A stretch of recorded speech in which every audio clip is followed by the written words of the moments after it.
And welcome, everybody. This is going to be a deck profile on Darkworld. This is one that I have sort of been working on for some time now. I purchased the structure decks when they initially came out, and I've been just little by little working on this deck and just deciding whether or not these options are ones that I would go with long term. And quite frankly, I think that there are still quite a few changes that I would make to this deck, but as is, this is absolutely playable. I have had some bricks.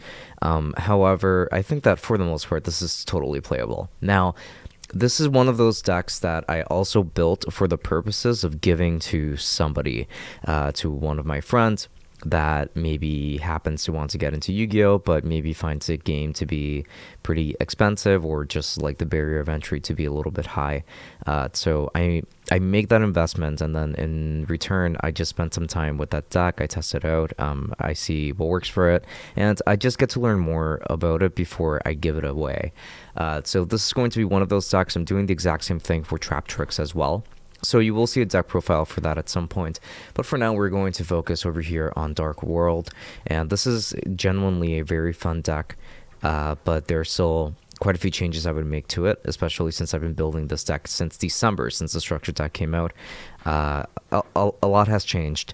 But this is so far what I've gotten cooked up, and this deck is fairly consistent. But let's go ahead and dive straight into the deck profile itself. Moving into the main deck first. So this is going to be, I believe, a 40 card main deck, so it should be pretty simple. I think that with Darkworld, you do want to keep it as small as possible, and there's just not much room for expansion beyond that, since you really want to be able to pick at your Darkworld cards or your danger cards. But first, we've got 3 copies of Rainbow. It's apparently how that's pronounced. So this card is a lot like Grapha, in the way that he is summoned. Though he may not necessarily be as good as Grapha, what makes him better, in my opinion, is just that he's got higher stats. So that's probably what I think makes him so special, but by himself, he's not really all that great, because it's not like his name becomes Grapha or anything. So you can't really use him instead of Grapha for the fusion summon of the Grapha fusion monster. So unfortunately, I really don't think that Rainbow is as good as he should have been.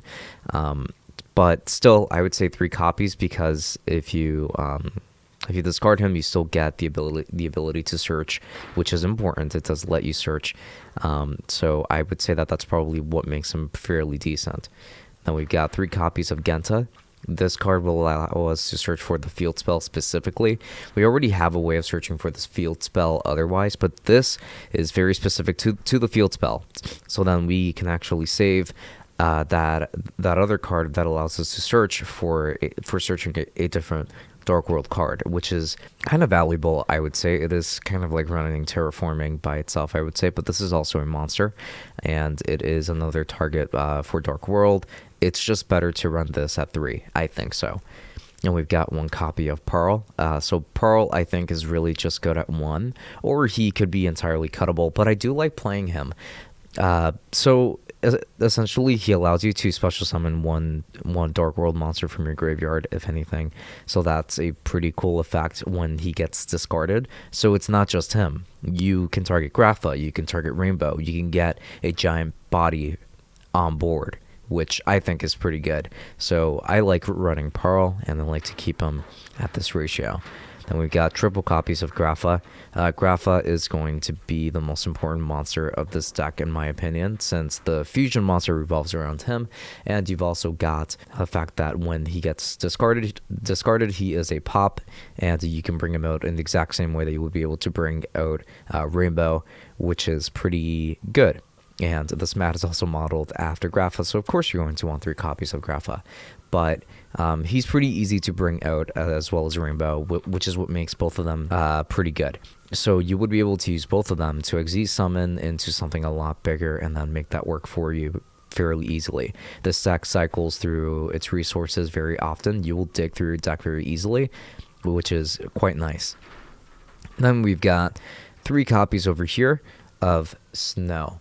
the Unlight of Darkworld. So this is going to be that main Darkworld searcher that I mentioned. This can search the field spell if you wanted to, but you probably want to use her to search for either the fusion spell, or you want to use her to search for Darkworld monsters. You could search for Grapha, you could search for Rainbow if you want, or you could just search for whatever other monster you want, which is kind of neat. Then you've got 3 copies of Brow. So this is really just a card that when you discard it, you get to draw 1. If your opponent discards it, on the other hand, you get to draw 2 cards. I think this is one of those cards that would be cuttable or replaced with something else, quite honestly, because I really don't find them to be all that useful. So Brow is probably one of those cards that I would look into getting something else for instead. Then for the last Darkworld card, we've got Silva.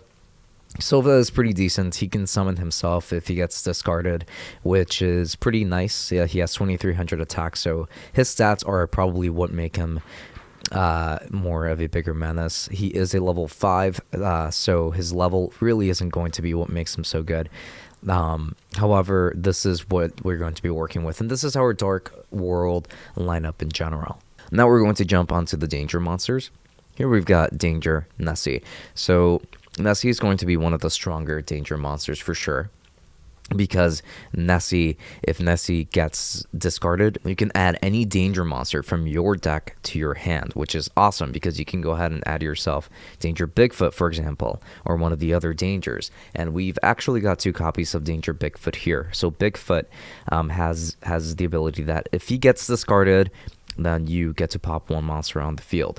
But if another monster ends up getting discarded instead, then you get to summon him. He is a level 8 monster too, 3000 attack, and you get to draw 1 card afterwards. So it is kind of a similar effect to Danger Nessie as well. A lot of the dangers are going to have pretty similar effects, which is what's going to make them more menacing. And you've got double Danger Thunderbird. So this is going to be for popping back row, but really you're going to want it just for the ability of being able to discard, and then hopefully they'll target one of your Darkworld monsters without even realizing it. Then you'll be able to summon this and then be able to pop off from there. So this deck is doing a lot usually during each one of its turns. Usually turn 1 is going to be especially beneficial. And Thunderbird is going to be one of those great cards. Then for the 1-ups, we've got Danger Chupacabra, Danger Tsuchinoko, and Danger Jackalope. So these are going to be still some important danger monsters. They each have some beneficial effects of their own, but usually you're still going to get the effect that if another monster gets targeted instead of them, or if another card gets targeted instead of them, when your opponent gets to choose randomly, then you get to special summon any one of these and then draw 1 card, which is always useful because you can always end up drawing into something nice. So the dangers are pretty good in that way. And lastly, for the monsters, we've got Triple Salamander Catalyzer. I have found this card to definitely be pretty good, and it can help unbrick some of your hands as well, which is why I like to run him, because he is a literal catalyzer in that sense, I want to say. So this is my monster lineup. I don't run any kind of hand traps or anything like that. This is so far what I'm running with. And I think that this is fairly decent. So this is everything for monsters, but there's still some changes, some improvements that I would make here to just make things better, I would say, since I am still trying to stick within a budget when it comes to this deck. Now, next up, we've got 1 Darkworld Archives. This card is searchable, which is why you really don't need more than 1 copy, and considering its effect also, you really will be fine with just 1 copy. But this is a pretty good card. In my opinion, it is going to be better than Darkworld Puppetry, but Darkworld Puppetry does have its place in that it allows you to target up to 3 cards in any graveyard, banish them, and then you get to discard 1 Fiend monster by doing so. So there are still multiple uses for either one of these cards. Darkworld Archives allows you to discard also, and it's a continuous spell. So this is pretty good too, but both of these are really at their best at 1. Then you've got double Darkworld Ascension. So this is the fusion spell. I like it. It is a quick play spell card, which is, I think, what makes it pretty good also, because you can activate it during your opponent's turn if you need to, and it allows you to discard for your fusion materials also. So if you've got a copy of Grapha in your hand, for example, or even on the field, it doesn't really matter, and then you've got another Darkworld card in your hand that you can just go ahead and discard that one, and then get that effect off of still being able to fusion summon into your fusion Grapha monster. So that's pretty neat. And you got triple copies of the Gates of Darkworld. This is going to be for obvious reasons, since this is going to be the card that allows you to do most of your combos. If you happen to draw into another copy of this effect is only once per turn per card. So essentially, if you do have one copy of this already active on the field, you want to use its effect again, you happen to have another one in your hand, you can just replace it and then activate that effect one more time during that turn, which is pretty good. Since this is another card, I think that's why that's going to be the case. But Darkworld does benefit quite a bit from that for sure. Then for the draw spells, I went with Allure of Darkness instead of using the Darkworld card that allows you to draw one and then discard one, or maybe it's the other way around. And that's because it benefits your opponent, since your opponent has to do the exact same thing. It allows them to go through resources of their own, and considering how many effects can trigger off in the graveyard, I don't think it's a good idea to run that card. Even though it is searchable, it is a Darkworld card, and it allows you to discard. It's not the best draw spell in this format, and probably never again, just considering how the game is now versus how it was in 2012 when Darkworld was relevant back then. The last spell we run is Called by the Grave. This is to protect you from hand traps. This is to protect you from Ash, Ghost Spell, anything like that that could affect you. And then the last card that we run in here is Darkworld Punishment. So this is just a single trap that we run on here for some defensive measures. It allows you to discard as well when you use it, and it allows for some negation. It's a counter trap too, which is why I like it. But that's going to be everything for the main deck. So again, I believe that this is a 40 card main deck. Maybe I'm off by like 1 or 2 cards, but hopefully it should be 40. Now next, we're moving on to the extra deck.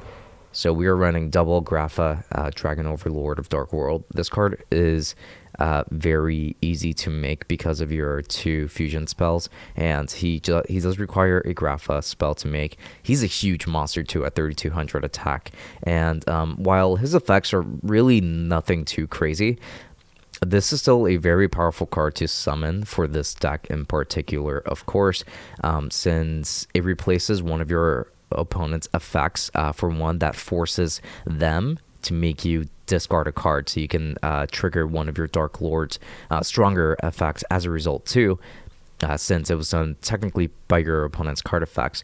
So this card is just pretty cool. It is pretty awesome when you summon him every time, and he is fairly easy to summon as well. You should be able to make him turn 1 if you're digging through your resources properly. And we got one Abyss Dweller. This is the only rank 4 that we are running here. The extra deck is honestly a little bit tight. But this is going to be pretty good, for example, to using this against Branded to make sure that they do not touch their graveyard. This is going to be super solid.